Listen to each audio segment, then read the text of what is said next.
बिस्मिल्लाहिर्रहमानिर्रहीम। अस्सलाम वालेकुम। मैं हूँ महरीन सब्तैन। देख रहे हैं आप मेरा यूट्यूब चैनल और फेसबुक पेज। नाज़रीन, एक वाक़या जो है वो रिपोर्ट हो रहा है और ये वाक़या जो है ये बड़ा ही अजीबोगरीब है।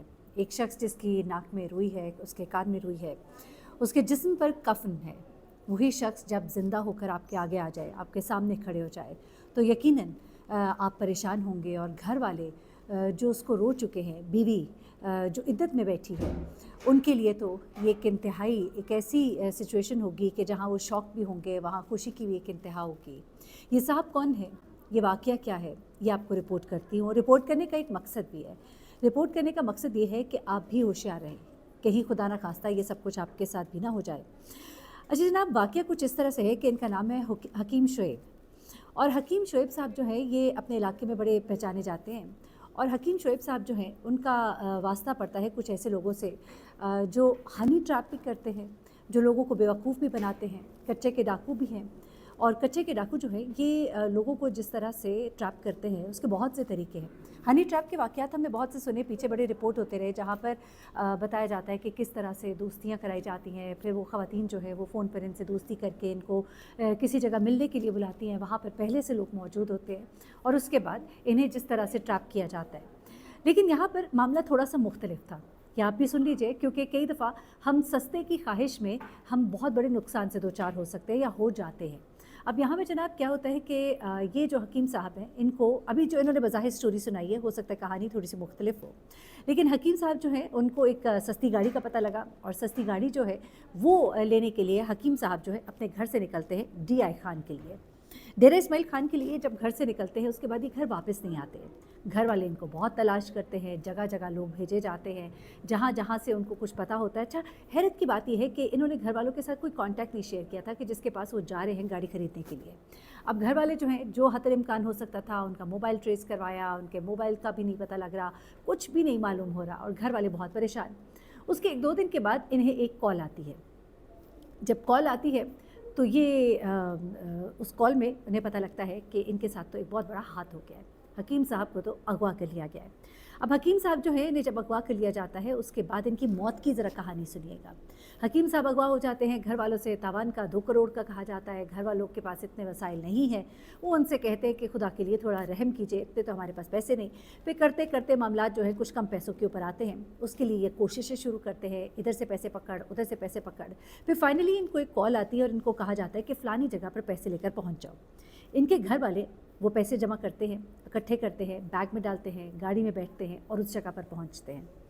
उस जगह पर पहुंचने के बाद उस नंबर पर फ़ोन करते हैं बार बार जिस नंबर से उनको कॉल आई थी, और वो नंबर हकीम साहब का अपना ही होता है।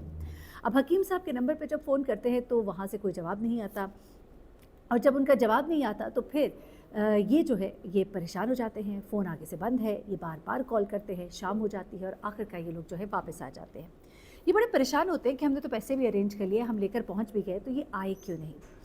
अच्छा, अगले दिन इनको फ़ोन पर हकीम साहब के ही व्हाट्सएप से एक तस्वीर मौसूल होती है। उसमें हकीम साहब जो हैं वो मुर्दा हालत में होते हैं, उनको कफ़न पहनाया होता है, उनकी नाक में रुई होती है, उनके कान में रुई होती है, आंखें बंद होती हैं और वो एक बिल्कुल जिस तरह कोई मुर्दा होता है, कोई शख्स जिसे दफन करने के लिए तैयार किया होता है, उस हालत में होते हैं। ये लोग बहुत परेशान होते हैं, बहुत रोते हैं और उसके बाद उनका गायबाना नमाज जनाजा जो है वो अदा करवाया जाता है और उसके बाद उनकी बेवा जो है वो इद्दत में बैठ जाती हैं। घर वालों को लोग मिलने के लिए आना जाना शुरू हो जाते हैं। अभी कुछ दिन ही गुजरते हैं कि हकीम साहब जो है वो घर के दरवाजे से दाखिल होते हैं। घर के दरवाजे से जब वो दाखिल होते हैं तो वहाँ पर घर वाले जो है उनको देखकर एकदम से परेशान हो जाते हैं।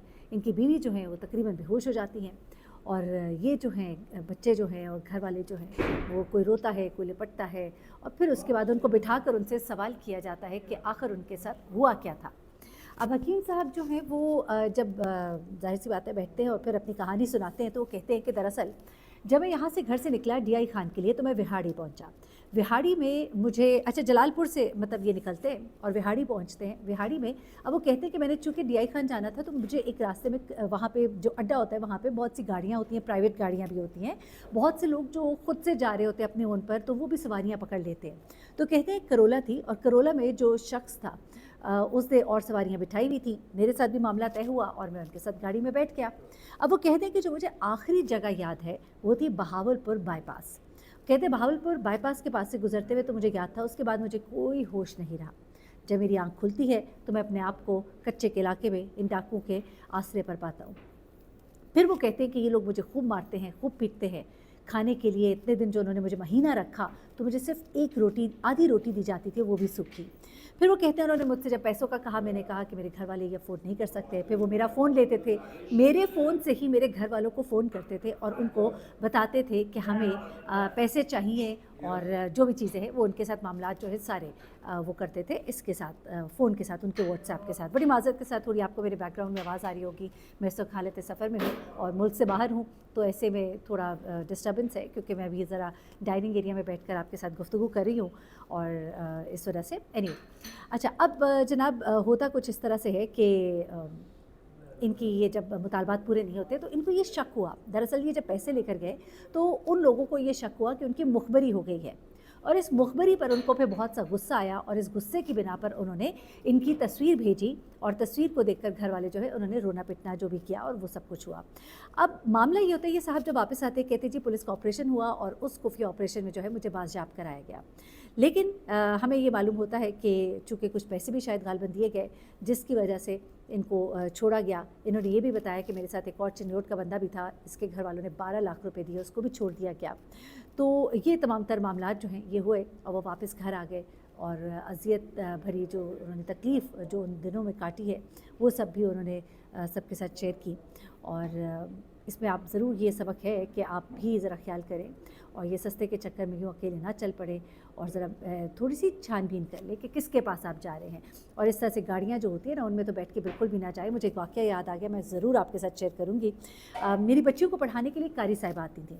वो कारी साहिबा जो है वो जब बच्चों को पढ़ा के जाती थी तो घर थोड़ा सा फासले पे था, ज़रा दूर था, तो वो कई दफ़ा रिक्शा कर लेती थी, और रिक्शे में कई दफ़ा ऐसा होता था कि सवारियाँ 2-3 इस तरह की कोई होती थी तो वो साथ बैठ जाती थी। बहुत पुरानी बात है, जब मेरे बच्चे छोटे थे, अब तो माशाल्लाह बड़े यूनिवर्सिटी में।